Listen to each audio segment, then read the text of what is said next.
Di sebuah kota besar, di antara gedung-gedung tinggi dan jalan-jalan sibuk, ada sebuah gang kecil yang hampir tidak dilirik orang. Di ujung gang itu berdiri sebuah masjid kecil yang nyaris tak dikenal. Tidak ada papan nama besar, tidak ada kamera, tidak ada AC. Tapi masjid itu bersih, sejuk, dan selalu rapi. Tak banyak yang tahu siapa yang menjaganya.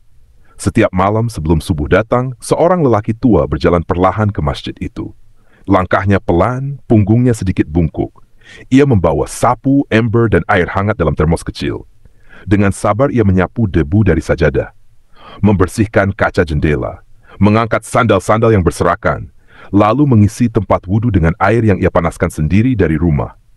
Setelah semua bersih, ia duduk di saf pertama, tidak bersandar, tidak mengeluh. Lalu menunduk khusyuk berzikir pelan yang hanya ia dan Allah yang tahu. Tak ada yang memperhatikan dia. Orang-orang sibuk, para jamaah datang dan pergi, tapi tidak pernah benar-benar mengenalnya. Hingga suatu malam, seorang pemuda yang baru pulang dari lembur kerja melihatnya. Pemuda itu berdiri beberapa saat di depan masjid, bingung. Ia melihat lelaki tua itu sedang mengepel lantai dengan sabar tanpa suara.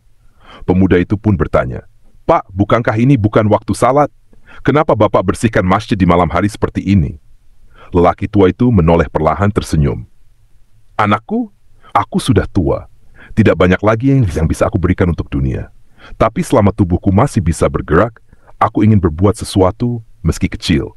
Aku tidak mencari pujian, hanya ingin wafat dalam keadaan Allah ridha padaku." Pemuda itu terdiam. Malam itu, ia pulang dengan hati yang berat. Ia baru saja melihat makna ikhlas yang sebenarnya. Beberapa hari kemudian, masjid itu menjadi sedikit lebih sepi. Saf pertama kosong. Tidak ada yang membersihkan sajadah pagi itu. Ternyata, lelaki tua itu telah wafat.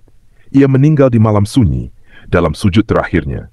Tidak di rumah, tidak di jalan, tapi di masjid yang selama ini ia rawat diam-diam.